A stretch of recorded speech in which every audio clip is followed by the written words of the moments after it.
Hello guys, I am Priyanka and मैं आप लोगों को जेपीएससी के एग्जाम से रिलेटेड एक टॉपिक नदी घाटी परियोजना के बारे में मैं आप लोगों को पढ़ाऊंगी।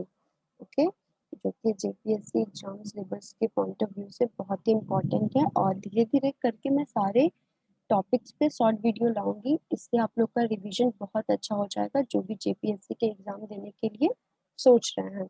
तो चलिए बिना बात के स्टार्ट करके हम लोग दामोदर घाटी परियोजना के बारे में, जो कि एक बहुत ही important start the topic. Jharkhand के बहुउद्देशीय परियोजनाएं, नदी घाटी परियोजनाएं। ओके, दामोदर नदी घाटी परियोजना, इसकी स्थापना 7 जुलाई 1948 को अमेरिका के टेनेंसी नदी घाटी परियोजना के आधार पर हुई थी। दैट मीन्स कि जो हमारा दामोदर नदी घाटी परियोजना है, इसकी स्थापना 7 जुलाई 1948 को अमेरिका के टेनेंसी नदी घाटी परियोजना के आधार पर हुई थी। इसका जो डिजाइन है वो W.L. वोरेल्डून ने तैयार किया। ठीक है, और ये आप लोग को पता है ये स्वतंत्र भारत का पहला बहुउद्देशीय नदी घाटी परियोजना था। और उस टाइम हम लोग के तत्कालीन जो प्रधानमंत्री हैं वो जवाहरलाल नेहरू थे। उन्होंने इस परियोजना को, पता है क्या बोला, मंदिर, मस्जिद और गुरुद्वारा कहा। मतलब तीर्थ स्थलों का नाम दे दिया इस परियोजनाओं को। मतलब ये परियोजना जो था वो बहुत इम्पोर्टेंट था। ओके, यह भारत सरकार का एकमात्र शक्ति उत्पादन परियोजना था। मतलब जो 3 स्रोतों कोयला, जल और गैस के आधार पर ऊर्जा का उत्पादन करती थी। वर्तमान में जो ये दामोदर वैली कॉरपोरेशन है, इसका प्रबंधन जो है ना वो केंद्र सरकार और 2 राज्य की सरकारें, दैट मीन झारखंड और पश्चिम बंगाल की सरकार संयुक्त रूप से मिलकर करती है।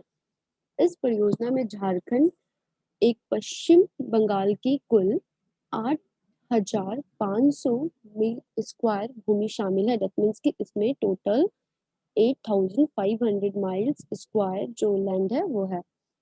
ठीक है, इसका उद्देश्य क्या है? इसका उद्देश्य ये था कि बांध बनाना है, जल विद्युत उत्पादन करना है, सिंचाई क्षमता बढ़ाना है, नहरों का निर्माण करना है। ओके, इसके द्वारा कुल इसके द्वारा कुल 2,280 किलोमीटर लंबी नहरों का निर्माण हुआ है, जिसमें 136 किलोमीटर लंबी सिंचाई एवं परिवहन नहर का निर्माण किया गया है। ठीक है, डीवीसी की कुल सिंचाई क्षमता पता है कितना है? 3,640, 3,640 किलोमीटर स्क्वायर है। ठीक है, और इसका जो बाढ़ नियंत्रण क्षमता है ना वो है 6,50,000 से 2,50,000 फीट स्क्वायर पर सेकेंड। ओके, और डीवीसी का जो मुख्यालय है वो कोलकाता में है। अगर आप लोग को ये पीडीएफ चाहिए तो मैं आप लोग को ये पीडीएफ, सेम पीडीएफ दे दूंगी, डिलीवर कर दूंगी इन माय टेलीग्राम चैनल, जिसका लिंक मैं अभी यूट्यूब के डिस्क्रिप्शन में मैं डाल दूंगी। ओके, जिनको जिनको चाहिए वो चैनल को ज्वाइन कर ले। मैं इसी तरह शॉर्ट वीडियो बनाऊंगी और जो इसका पीडीएफ है जो मैंने खुद अपने हाथों से तैयार किया है वो मैं इसमें सेंड कर दूंगी, जो कि एकदम टू द पॉइंट है। जो पढ़ना है वो है, जो नहीं पढ़ना वो नहीं है, टू द पॉइंट, सिलेबस के अकॉर्डिंग है। बीबीसी के प्रथम अध्यक्ष जो थे ना वो हुनरू डब्ल्यू लिंगस्टे थे। ओके, अब देखिए इस ये जो परियोजना था उसका कुछ मुख्य उद्देश्य था। ठीक है, वो मुख्य उद्देश्य क्या क्या था वो देख लीजिए। सबसे पहले तो बाढ़ नियंत्रण। आप लोग को पता भी होगा ये जो दामोदर नदी है ना उसको बंगाल का शोक बोला जाता था। क्यों? क्योंकि उसकी वजह से ना बंगाल का बहुत सारा, मतलब उसमें जब पानी का लेवल बढ़ता था तो बहुत सारा जो वहाँ का गाँव वगैरह था ना वो डूब जाता था। दैट्स व्हाई बाढ़ नियंत्रण करना, सिंचाई 2,280 किलोमीटर कुल लंबाई था, लंबी नहर का निर्माण किया गया था सिंचाई के लिए। विद्युत उत्पादन 1,470 मेगा यूनिट था। ठीक है, 2009-10 में उत्पादन शुरू था, जिसमें तापीय विद्युत 14,526 मेगा यूनिट और जल विद्युत 198 मेगा यूनिट है। ठीक है, वनारोपण, 5,000 एकड़ में वनारोपण हुआ था। पर्यावरणीय संरक्षण, इसका उद्देश्य ये भी था कि पर्यावरण जो है उसको संरक्षण करना है, मृदा अपरदन को नियंत्रित करना है, मत्स्य पालन को बढ़ावा देना है जिससे लोगों को रोजगार मिल पाए, आर्थिक सामाजिक विकास को बढ़ावा देना है, नगरीय विकास करना है, नगरों का विकास करना है, मनोरंजन स्थल जो हो गया, पर्यटन स्थल को बढ़ावा देना है जिससे यहाँ का जो रेवेन्यू है, टैक्स जो है वो भी जनरेट हो पाए, वन आधारित उद्योगों को बढ़ावा देना, भूमि सुधार करना है, घरेलू जल व्यवस्था, पशुओं के लिए चारा उत्पादन, अकाल से मुक्ति पाने के लिए, मतलब ये जो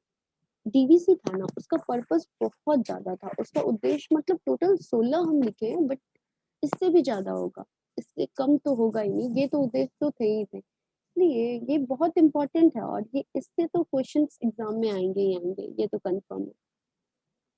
इस परियोजना के अंतर्गत पता है 8 बड़े बांध बनाए गए थे और एक अवरोधक बांध बनाए गए थे और 6 जल विद्युत ग्रह तथा 3 तापीय विद्युत ग्रह का निर्माण किया गया था। अब देखिए ये जो 8 बड़े बांध हैं वो कौन कौन से थे। तिलैया बांध जो कि हमारे बराकर नदी पे है, माइथन डेम बांध जो कि बराकर नदी पे है, बाल पहाड़ी बांध जो कि बराकर नदी पे है, पंचेत बांध जो कि दामोदर और बराकर दोनों पे है, बारमो बांध जो कि दामोदर नदी पे है, अय्यर बांध दामोदर नदी पे है, बोकारो बांध बोकारो नदी पे है, कोनार बांध कोनार नदी पे है। एक अवरोधक बांध था जिसका नाम है दुर्गापुर अवरोधक बांध।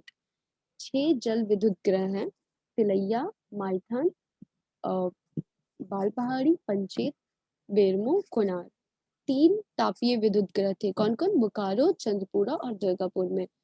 उत्पादन, यह 3 स्रोतों से विद्युत का उत्पादन करता था, यही 3 स्रोत जो थे ना वो विद्युत का उत्पादन करते थे। तापीय विद्युत परियोजना, देखिए तापीय विद्युत परियोजना द्वारा बोकारो बी तापीय विद्युत परियोजना जो कि 360 मेगावाट का था इसको बनाया गया, और चंद्रपुरा जो कि बोकारो में ही आता है तापीय विद्युत में 390 मेगावाट। ओके, दुर्गापुर जो कि वर्धमान तापीय विद्युत है उसमें 350 मेगावाट, और मेजिया पश्चिम बंगाल का है ये तापीय विद्युत स्टेशन, इसमें 1340 मेगावाट, टोटल जो है ना 2710 मेगावाट विद्युत उत्पादन के लिए ये परियोजना था। ओके, जल विद्युत उत्पादन हाइड्रो इलेक्ट्रिक पावर प्रोजेक्ट कहाँ था, तिलैया डैम पे, बराकर नदी पे, कोडरमा में। ओके, क्योंकि हम लोग को पता है ये जो तिलैया डैम है वो कोडरमा में है और बराकर नदी पे है। ठीक है, फिर माइथन डैम ये भी बराकर नदी पे है जो कि हमारे धनबाद में है, और ये भारत का प्रथम भूमिगत पन विद्युत केंद्र भी यहीं पर स्थापित है, और ये 60 मेगावाट का यहाँ पर बनाया गया था विद्युत तापीय योजना जो था वो इतने वाट का था। पंचेत डैम दामोदर नदी और ये 80 मेगावाट का था। फिर कोनार हो गया, हमारा दुर्गापुर हो गया, तेनू घाट हो गया, बाल पहाड़ी, अय्यर डैम। अब देखिए कुछ गैसीय आधारित विद्युत उत्पादन केंद्र भी थे, Maithan power LTD, Bokaro power supply corporation limited और डीवीसी ईएमटीए कोल माइंस लिमिटेड, जिसमें कि ईएमटीए का फुल फॉर्म है eastern minerals and trading agency. Okay, देखिए सामाजिक और आर्थिक विकास में बदलाव के दृष्टिकोण से भी जो हमारा डीवीसी था ना वो बहुत इम्पोर्टेंट था। ठीक है, जैसे कि हमारा ये कृषिगत हो गया, औद्योगिक, नगरीय, सामाजिक आर्थिक क्रियाकलाप, और अब इन सब के बारे में हम लोग नेक्स्ट वीडियो में पढ़ेंगे। आप लोग को जितना बताया गया है उतना अभी तक अच्छे से कंप्लीट कीजिए, और उसके बाद नेक्स्ट वीडियो में हम आगे आप लोग को इसी को कंटिन्यू करेंगे। ओके, आप लोग इसको रिवीजन करते रहिए और हमारे चैनल को लाइक कीजिए, सब्सक्राइब कीजिए, क्योंकि आने वाली वीडियो में मैं बहुत ही अच्छे अच्छे बिल्कुल ही फ्री वीडियो डालूंगी जिससे कि आप लोग का पढ़ाई कंटिन्यू हो पाए, जो पैसा दे के नहीं पढ़ सकते उनका पढ़ाई कंटिन्यू हो पाए। Okay, okay, bye bye.